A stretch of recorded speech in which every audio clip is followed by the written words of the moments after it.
Here. So this puppy video is for you families who have never washed a puppy before. We've got a few first-time families on the list, and a couple of you have expressed that you're a little anxious about washing your puppy for the first time, since they probably won't be able to go to a groomer or to your vet during COVID-19 for grooming.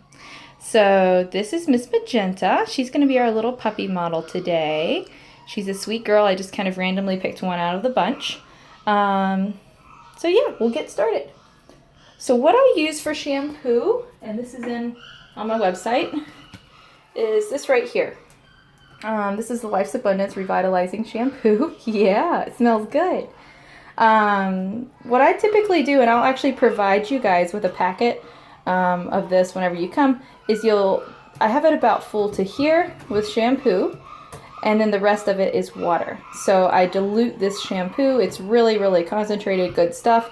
I like to dilute it so that I can pour plenty on the puppy, and it'll suds up very quickly. So, hi. Yeah, you're kind of liking the bathtub now, aren't you? So what we'll do is we'll get her introduced to the water first, and we'll kind of get her wet, and then we'll turn the water off, lather in the shampoo, and then rinse her. So I'm going to have to do this one-handed, so forgive me if it's a little fuzzy. So we're going to turn the water on. Oh my goodness, what was that? She doesn't know how she feels about that. What is it? Oh yeah. Good girl. So she's just checking out the water. You want it lukewarm. You don't want it too hot. Hi. Hi. Just like you would for a baby.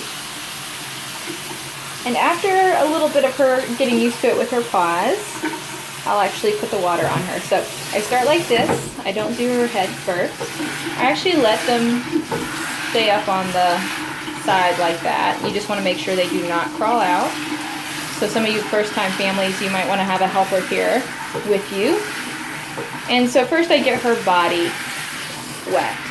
If you don't have, a wand that you can use, and this is Waterpik, and I got it on Amazon. It was really inexpensive. So you can go that route if you want your own dog grooming nozzle. But you can use a cup, with water and dump it on them too. That's totally an option. Sorry, sweetie. So I'm just getting her from here down. I'm just getting her wet. Make sure you get her little fanny wet. And then we'll do her face last. And what I like to do is I'll actually lift her chin like this with one hand. And with the other hand, I'll actually run the wand. So let me see if I can do that. Hey, I'll lift the chin like this. And then I'll run the wand from the tip of her nose down. So it's okay if her eyes get water in them, but you don't want the water going into her nose. So I'm going to put my phone down and do that real fast. Good girl.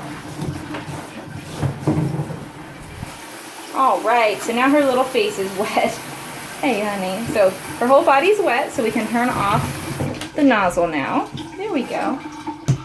Uh-oh. Did we trip? So good. So she survived that. She's not crying, which is really good, but some puppies will cry and whimper a little bit.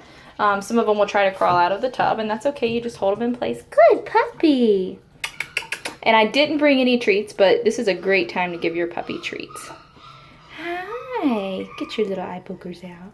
Good girl. So she did great. Now I'm going to take the Life's Abundance shampoo, shake it up, and then put a little on. And like I said in the beginning of this video, this is already diluted. So it's probably at a ratio of about, 5 or 6 to 1. But see, it suds up really nicely. And a lot of times people just get their back. You want to make sure that you get their tail and their little hiney area. And the big thing is to make sure you get their feet too, and their belly. Because their feet probably get dirtier than about anywhere on their body, since they're fuzzy feet that come in contact with the ground. So get their little feet and get their belly. Yeah, and get their chest. So at this age, what I'll do is I'll get the very top of their head. So like this. There we go, right there. But I don't get their, around their eyes and their snout yet, unless they're just really dirty, because I don't want to have to spray a bunch of water there. which can be a little scary. It's just like whenever you were a kid and you went to the beach or to a lake and, you know, water went up your nose. It feels bad. So we don't want her to get water up her nose. Good girl. Do her belly, do her chest, and I do get her chin like this, and I'll actually spray like that. So I'll spray the water right here. I'll hold her head up and spray it so it goes down. But I don't get in this area too much just because, like I said, I don't want to spray her down there. A lot of people don't get their hiney area. You do want to do that. Some people feel more comfortable wearing gloves, and that's totally okay. Hi. All right, so she is all sudsed up. Hey, girlfriend. And puppies will shiver whenever they're getting a bath. That's really normal.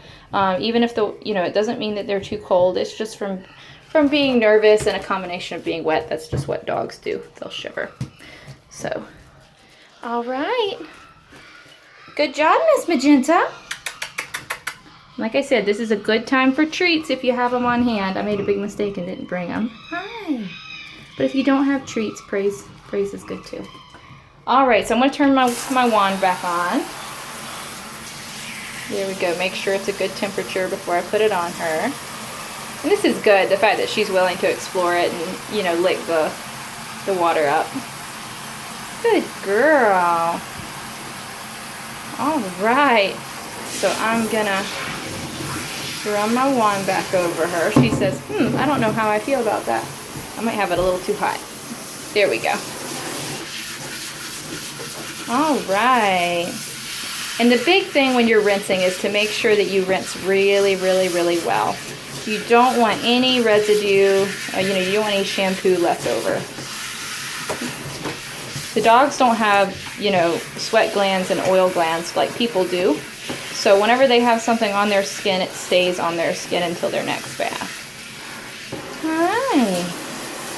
Good job. So we're just rinsing her all over.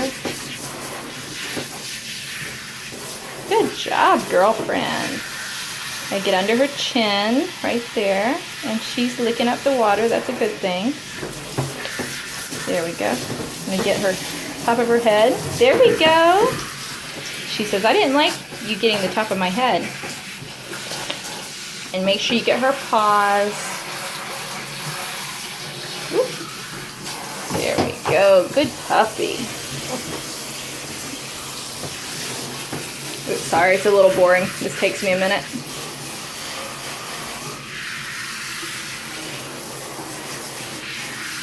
There we go. You're so good. There we go. And I'm actually gonna get up under.